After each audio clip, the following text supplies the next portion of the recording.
అందరికీ నమస్కారం అండి. పిఠాపురంలో జరిగినటువంటి జనసేన పార్టీ 12వ ఆవిర్భావ దినోత్సవ వేదిక సాక్షిగా నాగబాబు గారు కొన్ని వ్యాఖ్యలు చేశారు. అందులో ఒక వ్యాఖ్య, పవన్ కళ్యాణ్ గారు జన్మించేప్పుడు వాళ్ళ అమ్మగారికి నొప్పులు లేకుండా పుట్టారు, బాధ పెట్టకుండా పుట్టారు. తల్లినే బాధ పెట్టకుండా పుట్టినటువంటి వ్యక్తి, సర్వసాధారణంగా నొప్పులతో పుట్టేటువంటి జనాన్ని కూడా తల్లికి నొప్పి తెలియకుండా పుట్టినటువంటి వ్యక్తి సమాజంలో సామాన్యులను ఎందుకు బాధిస్తాడు రాజకీయాల కోసం అనే కాన్సెప్ట్ లో నాగబాబు గారు ఆ టాపిక్ తీసుకొచ్చి చెప్పారు. దీనికి సంబంధించి కొంతమంది అతి మేధావులు శృతి మించి చేస్తున్నటువంటి అవహేళన ఏంటి అంటే నొప్పులు లేకుండా పుట్టాడంట అని. సరే, మగవాళ్ళు మాట్లాడితే ఓకే, వాళ్ళకి తెలీదు, ఆడవాళ్ళు కూడా మాట్లాడుతున్నారు. ఈ విషయం గురించి డిస్కషన్ చేయాలనిపించింది, క్లియర్గా మాట్లాడుతున్నాను.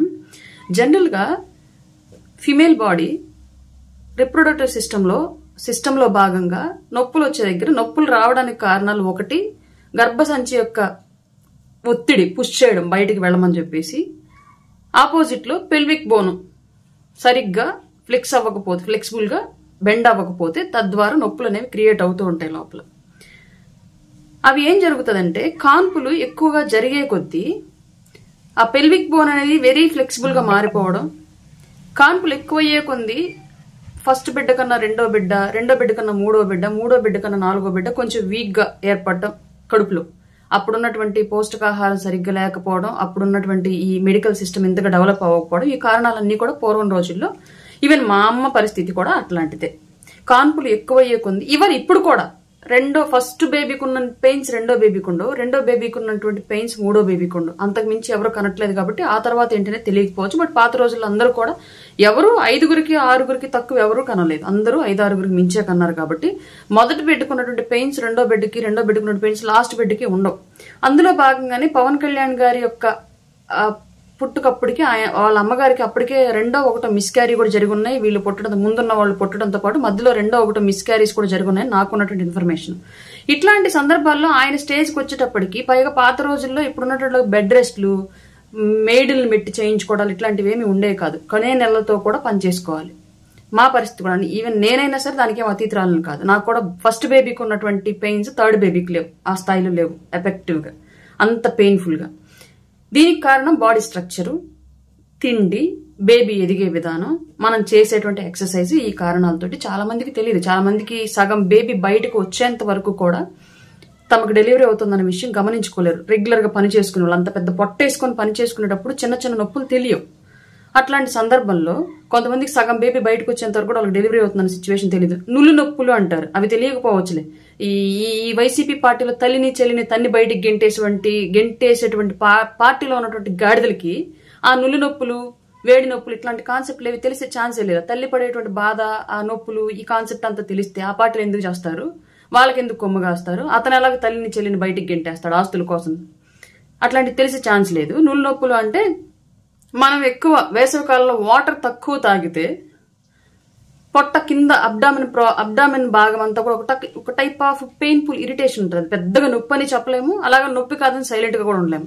అట్లాంటి కండిషన్ లోనే బేబీ డెలివరీ జరిగిపోద్ది. అది పెద్ద నొప్పి అని కూడా మాకు అనిపించదు. ఏదో వాటర్ తక్కువ తాగినట్టున్నాంలే, కొంచెం వాటర్ తాగితే అదే తగ్గిద్ది అన్న కండిషన్ లో మేము ఉంటాం, బట్ డెలివరీ జరిగిపోద్ది. అట్లాంటి నుళ్ళు నొప్పులతోటి బేబీలు పుడితే అది నొప్పులు తెలియకుండా పుట్టినట్టే. నొప్పులు తెలియవు, అసలు మాకు నొప్పులుగా కూడా అనిపించవు అవి. అట్లాంటి కండిషన్ లో పవన్ కళ్యాణ్ గారు జన్మించుండొచ్చు. ఆవిడకి ఆయన 5వ కాన్పో ఏమో, పైగా 5వ బేబీ కాబట్టి ఆ రోజుల్లో కొంచెం వెయిట్ తక్కువగానే పుట్టుంటారు, అలాగే జరిగి ఉండొచ్చు.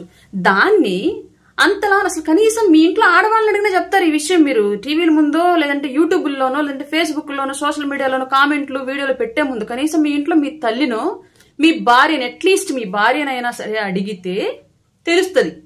సిగ్గులేని మీ జన్మని మీకు ఎలా ఇచ్చారో వాళ్ళని అడిగితే, జన్మ, దాని పుట్టుకు తీరు, సారాంశం అంతా వాళ్ళు చెప్తారు. సైన్స్ తెలుసుకోవక్కర్లా, సైన్స్ తెలియాల్సిన అవసరం లేదు. ఇప్పుడు నేను చెప్పినట్లుగా బోను, దాని రెస్ట్రిక్షన్ అంతా ఎలా ఉంటది, ఎంత లెంత్ అది బెండ్ అవ్వాలి, ఇవన్నీ మీకు తెలియాల్సిన అవసరం లేదు. అట్లీస్ట్ మీ భార్యని అడిగితే ఆవిడైనా కనీసం ఇలా ఉంటదా అని చెప్తుంది. ఎంతసేపటికి రాజకీయంగా ఎదుటోడి మీద బురదలన్న కాన్సెప్ట్ లో కనీసం నీ బతుకేంటో నువ్వు తెలుసుకోవడానికి వెనకబడుతున్నావు, తెలుసుకోలేకపోతున్నావు అన్న విషయం వైసీపీ కార్యకర్తలు, వైసీపీలో సో కాల్డ్ ఇన్ఫ్లుయెన్సర్లు, వైసీపీ ముసుగులో ఇన్ఫ్లుయెన్సర్ల ముసుగులో, విశ్లేషకుల ముసుగులో వైసీపీ పార్టీ కోసం కొమ్ము కాస్తున్న వాళ్ళు తెలుసుకోవాల్సినటువంటి ప్రాథమిక అంశం ఇది. నొప్పులు లేకుండా డెలివరీలు జరుగుతాయి. ఆ విషయాన్ని ఆయన ఉదాహరణగా భావిస్తూ తన తమ్ముడి యొక్క గొప్పతనాన్ని చెప్పాలనుకున్నాడు కాబట్టి, తల్లికే నొప్పులు లేకుండా పుట్టినటువంటి వ్యక్తి పసితనంలో పసిగుడ్డుగా ఉన్నప్పుడు అట్లాంటి శాంత స్వభావుడు ఇతరులను ఎలా బాధిస్తాడు ఇవాళ ఇంత పెద్దవాడైనాక అన్న కాన్సెప్ట్ లో నాగబాబు గారు ఆయన తమ్ముడు గురించి మా అధ్యక్షులు పవన్ కళ్యాణ్ గారి గురించి చెప్పారు. తెలియకపోతే తెలుసుకోవటం ఒక మార్గం, మనకు తెలియని దాన్ని మాట్లాడకుండా నోరు మూసుకోవటం ఒక మార్గం. ఈ రెండు మార్గాలు తెలియనప్పుడు మనం మాట్లాడే దాని వల్ల, మనకు తెలిసినటువంటి దాని వల్ల ఎవరికి ఉపయోగం లేదు, ఈవెన్ మనకు కూడా. ఈ విషయాన్ని గమనించుకుంటే మంచిది అతి మేధావులందరూ కూడా, ఆడవాళ్ళు ఎస్పెషల్లీ. మీరు పెళ్లి కాని వాళ్ళు, పిల్లలు పుట్టని వాళ్ళు అయితే మాట్లాడారు అంటే అర్థం ఉంది. మీ పేరెంట్స్ని అడగండి. ఇది జరిగిన తర్వాత కూడా మాట్లాడుతున్నారంటే మీ వల్ల సమాజానికి చేటే తప్ప మంచి లేదు, గుర్తించండి.